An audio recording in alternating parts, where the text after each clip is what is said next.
Et si le compte à rebours qui s'affiche sur l'écran d'un dirigeant était plus dévastateur qu'une armée aux portes de la ville? Imaginez Traore, seul face à la lumière blafarde d'un écran, où un chiffre clignote comme une sentence. 48 heures. 48 heures pour plier ou pour risquer la chute silencieuse de tout un pays, sans détonation, sans char, seulement sous le poids d'une menace déguisée en choix administratif. C'est un scénario qui n'a rien d'exceptionnel à travers l'histoire moderne. Rappelons-nous la crise de Suez en 1956. Une poignée de jours, quelques ultimatums, et la souveraineté de nations entières s'est retrouvée en suspens, non pas à cause de canons, mais sous la pression sèche d'ultimatums diplomatiques, de délais imposés, de transactions bancaires suspendues. Le pouvoir véritable ne frappe pas toujours avec éclat. Parfois, il se glisse dans le silence, au détour d'un courriel courtois, dissimulé derrière une échéance intransigeante. Traore doit trancher, signer, sacrifier sa dignité et celle de son peuple, ou résister et risquer de tout perdre, lentement, sans bruit.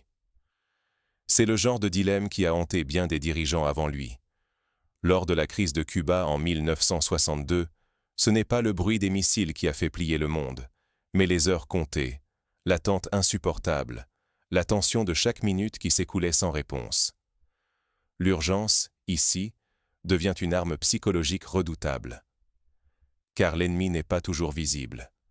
Il s'infiltre sous la forme de la dépendance, masque la servitude sous le vernis de la rationalité. Ce n'est pas une bataille de blindés, mais une guerre psychologique où chaque minute pèse plus qu'un bataillon entier. Prenons l'exemple de la crise asiatique de 1997. Les économies croulent, non sous le feu des armes, mais sous la pression de délais de remboursement, d'exigences de réformes dictées par l'extérieur. Les chefs de gouvernement reçoivent des appels, des emails, des échéances, signer avant minuit ou perdre l'accès aux marchés mondiaux. Cette pression silencieuse a fait tomber des régimes puissants sans qu'un seul coup de feu ne soit tiré. Ce que Traore affronte, c'est un piège invisible et implacable. Laisser filer le temps, céder à la peur, c'est perdre plus que le pouvoir. C'est abandonner la capacité de choisir son propre destin. Ce piège, il ne vise pas que les chefs d'État. Il s'adresse à chaque citoyen, à chaque institution, à tout peuple qui croit encore à sa liberté. Ignorer ces jeux de pouvoir invisibles, c'est risquer de voir l'autonomie collective s'effriter à petits pas, sans même en percevoir le danger. Un compromis imposé après l'autre, la souveraineté s'érode, sans clameur, sans heurts, jusqu'à ce qu'il ne reste plus qu'une illusion creuse de liberté. Mais comment en est-on arrivé là?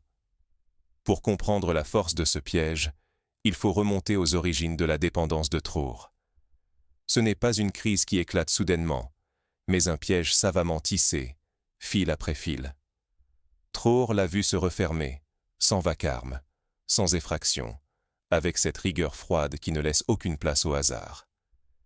Il se souvient de ces réunions où chaque sourire servait de masque, où chaque poignée de main cachait une arrière-pensée.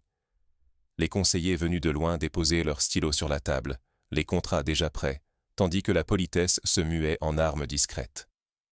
À chaque promesse d'aide, une concession de plus se glissait dans la conversation, déguisée sous des mots comme coopération ou alliance. Prenons un exemple concret. Lors de la restructuration de la dette grecque en 2010, les négociateurs européens sont arrivés avec des contrats déjà rédigés, des échéances précises, des conditions inamovibles. Les dirigeants grecs, sous la pression du temps, ont vu chaque signature grignoter un peu plus leur souveraineté. À chaque renégociation, ils perdaient une parcelle de leur pouvoir de décision, sans que les citoyens ne puissent vraiment mesurer la portée de ces concessions. Chaque signature, chaque délai accordé, resserrait l'étau autour de lui. Derrière chaque demande, même la plus courtoise, se trouvait une contrainte nouvelle, un fragment de liberté troqué contre une faveur. Peu à peu, insidieusement, la pression pénétrait tous les niveaux du pouvoir, jusqu'à rendre la moindre résistance dangereuse. Souvenons-nous de l'accord de Munich en 1938. Sous la menace d'une guerre imminente, les dirigeants européens ont cédé à des délais artificiellement imposés par l'Allemagne nazie. Chaque heure perdue semblait rapprocher l'inévitable, et dans la précipitation, ils ont sacrifié la Tchécoslovaquie sans combat. L'histoire regorge de ces exemples où la pression du temps a servi à désarmer la volonté des nations. Il suffisait d'un accord signé trop vite pour céder encore un peu d'autorité. Chaque faveur acceptée préparait le terrain à une exigence future.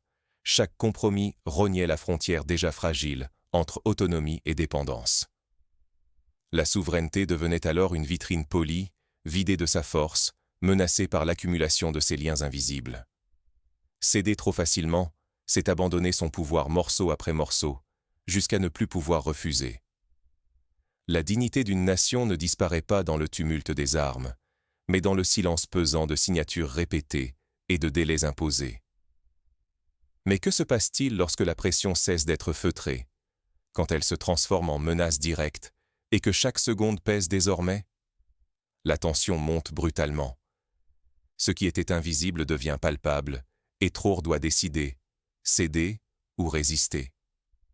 Quand l'ennemi ne campe plus aux frontières, mais infiltre chaque geste banal, la menace devient omniprésente. Ce ne sont plus les coups de feu qui inquiètent Traore, mais le mutisme d'un contrôle diffus, tissé dans la banalité même de ses journées. À chaque appel, chaque regard, chaque document prétendument anodin, une menace voilée s'insinue, déguisée en simple procédure administrative. Dehors, les médias murmurent l'angoisse. Les chaînes répètent que la stabilité vacille, que l'équilibre est plus fragile que jamais. Sur les réseaux, la rumeur et le doute se propagent, érodant la confiance des soutiens fidèles.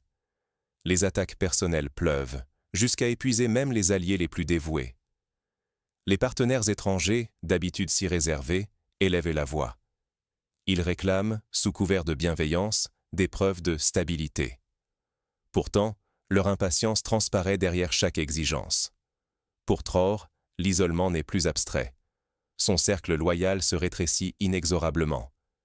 Même les amis de toujours hésitent à afficher leur soutien, effrayés d'attirer l'œil de ceux qui observent tout. Les échanges deviennent furtifs, les réunions s'espacent, les regards se détournent. Le doute s'insinue, fissurant la confiance entre alliés, jusque dans l'intimité des conversations les plus discrètes. L'argent aussi commence à se volatiliser. Un transfert en attente ici, un compte gelé là. Rien d'officiel, tout semble coïncidence, mais chaque incident rappelle à Traore qu'aucun refus ne sera toléré. Un simple non peut coûter très cher, sur le champ. La tension s'intensifie, rendant le choix inévitable.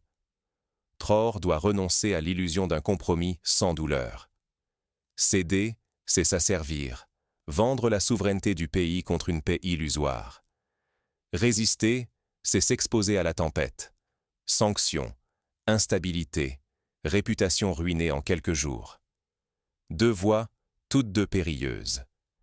Lui et son peuple marchent sur une arête où la moindre erreur peut précipiter la chute de toute la nation. Au cœur de cette tempête médiatique et financière, Traore éprouve la solitude d'une traversée du désert. Tenir tête, c'est accepter l'isolement, le doute, la colère de ceux qui rêvaient d'ordre sans mesurer les sacrifices qu'il exige. Mais dans la nuit la plus noire, une idée s'impose. Et si cette urgence imposée pouvait se retourner contre ses instigateurs? Et si, pour une fois, la peur changeait de camp? Face à ce dilemme, Traore doit trouver une faille dans l'étau invisible qui menace son pays. La moindre étincelle pourrait transformer la peur en espoir. Le piège véritable se referme. Chaque issue semble une défaite, mais une seule préserve ce qui compte. Traore saisit enfin la nature du danger. Obéir à la menace ne donne qu'un court répit. Céder une fois, c'est admettre que la prochaine exigence sera inévitable et que la soumission deviendra bientôt la norme. Résister, au contraire, instille le doute, pas seulement en soi, mais dans l'esprit de l'adversaire. La peur circule, change de visage. En osant dire non, l'inconnu s'installe à la table de négociation, et ce n'est plus seulement Traore qui tremble. Cette nuit-là, il prépare minutieusement sa riposte. Il refuse de remettre ce qu'on attend de lui. Au lieu de ployer, il montre qu'il détient de quoi renverser la partie. Son dossier, autrefois source d'angoisse, devient à tout cacher. Lors d'une rencontre secrète, il distille ses informations, avec une prudence calculée. Son message est sans équivoque. La transparence peut devenir une arme, et l'incertitude, une force qui protège. Il n'agit plus sous l'emprise de la peur, mais avec la certitude qu'une souveraineté ne s'échange jamais, même sous la pression. Sa défense se mue en menace latente. Là où l'on attendait sa reddition, il impose l'inquiétude dans le camp adverse. Le choix s'impose, brutal et limpide. Perdre sa souveraineté une unique fois, c'est perdre à jamais la possibilité de la défendre. Mais oser résister, même face au chaos, c'est préserver demain la liberté de choisir. Tror ne joue plus selon les règles dictées. Il invente les siennes. Chaque regard, chaque silence, chaque mot devient frontière, limite invisible qu'on hésite désormais à franchir. La partie n'est pas gagnée pour autant. Désormais, chaque camp attend, prêt à exploiter la moindre faille. Le véritable antidote au chantage, c'est la préparation lucide. La souveraineté ne s'efface presque jamais dans le fracas d'un coup d'État. Elle s'émousse dans l'usure, au fil des petits compromis accordés sous pression, jusqu'à ce que le point de non-retour soit franchi sans bruit. Pour ne pas tomber dans ce piège, il faut anticiper. Repérez les signaux faibles. Préparez vos ripostes avant même que la menace ne se précise. N'exposez jamais vos failles. Gardez votre point de rupture secret et ne laissez rien paraître de ce que vous seriez prêt à abandonner. Semez l'incertitude chez l'adversaire. Ceux qui vous testent ne doivent jamais deviner votre réaction avec certitude. Délayez, brouillez les pistes, retournez la pression. Dans cette guerre psychologique, l'avantage revient à celui qui impose son propre tempo, qui maîtrise l'escalade. Ne laissez jamais l'urgence venir de l'extérieur dicter vos décisions. Refusez de jouer sur un terrain choisi par d'autres, à un moment qui vous désavantage, ou dans la solitude. Entourez-vous d'alliés solides, même discrets, et refusez l'isolement stratégique. Dans la communication publique, l'essentiel est de parler vrai, sans supplier ni feindre l'impuissance. Exigez la clarté, imposez la transparence. C'est ainsi que vous reprenez la main sur le récit. Ne laissez pas l'adversaire installer le doute ou fixer les termes du débat. Si vous négligez ces réflexes, vous risquez de céder morceau par morceau, presque sans vous en rendre compte. Vous croirez tenir encore les rênes, alors que chaque concession forcée aura déjà entamé votre force. Et le basculement, souvent, ne se révèle que lorsque tout semble déjà perdu. À la lumière de Tror, chaque compromis arraché sous pression dessine une ligne de fracture invisible. Mais qui manipule vraiment ces leviers et comment s'en protéger sans sombrer dans la paranoïa? Ce n'est jamais juste un délai. Chaque échéance imposée, chaque date butoir, dissimule une pression silencieuse. Derrière la politesse administrative se cache une stratégie. Obtenir votre acquiescement, user votre volonté, effacer peu à peu votre souveraineté. Ainsi, des nations entières voient leur pouvoir glisser, non sous la menace de la force, mais à travers un calendrier, un rapport à rendre, un accord à parapher avant minuit. Ce n'est jamais anodin. Lorsque l'on vous impose 48 heures pour choisir, ce n'est pas un simple agenda. C'est une manœuvre. Une fois que vous cédez, la prochaine échéance sera plus courte, plus pressante, jusqu'au jour où refuser deviendra impensable. Ce jeu du temps, ce chantage invisible, a transformé la nature du pouvoir contemporain. Il ne s'agit plus de chars massés aux frontières, mais d'un compte à rebours psychologique. Chaque minute écoulée vous fait croire qu'il n'existe qu'une seule issue, la soumission. Pourtant, la vraie violence se niche dans l'habitude. Celle de céder, juste pour cette fois, croyant préserver l'essentiel en sacrifiant l'instant. C'est pourquoi ce que vous déciderez lors du prochain ultimatum vaudra bien plus qu'une simple réponse. Ce sera un choix fondateur, la ligne invisible entre la dignité préservée et la dépendance acceptée. Car une nation qui plie devant chaque délai finit par perdre le sens même de sa liberté, jusqu'à oublier à qui elle obéit et pourquoi. Souvenez-vous, la souveraineté ne s'effrite pas d'un coup, mais par 1000 concessions arrachées sous la pression. Alors, la prochaine fois qu'un délai tombera comme un couperet, arrêtez-vous. Demandez-vous où mènent ces urgences fabriquées. Refusez que la peur du temps décide à votre place. Votre vigilance est la première ligne de défense. L'histoire de Traoré n'est pas une exception, c'est un avertissement. Nos libertés et notre capacité à choisir collectivement reposent sur ce réflexe. Refusez de céder à la pression du délai. L'avenir appartient à ceux qui savent dire non, même lorsque l'horloge s'emballe. Pour illustrer cela, regardons des exemples concrets et des scénarios récents. En 2020, lors de la pandémie mondiale, certains pays se sont retrouvés face à des choix diplomatiques impossibles, imposés par des partenaires plus puissants. Sous prétexte d'urgence sanitaire, des accords commerciaux, des achats massifs de matériel ou des prêts conditionnés ont été négociés à la hâte. Ceux qui ont accepté trop vite se sont vus imposer, plus tard, des contreparties inattendues, obligation de livrer des données, accès privilégié à des ressources ou alignement politique. La pression du temps a permis à certains acteurs de redessiner l'équilibre mondial sans recours à la force. Face à ces réalités, chaque citoyen, chaque responsable peut adopter des mesures concrètes. Premièrement, cultivez la lucidité. Chaque fois qu'un délai vous semble artificiel, questionnez-le, demandez pourquoi il est imposé, qui en bénéficie vraiment. Deuxièmement, élaborez des scénarios de repli. N'attendez pas que la menace soit explicite pour avoir un plan B, voire un plan C.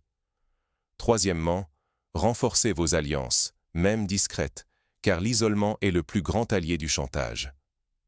Pratiquement, dans la vie quotidienne, ce mécanisme du délai peut se retrouver jusque dans les entreprises, les familles ou les relations internationales.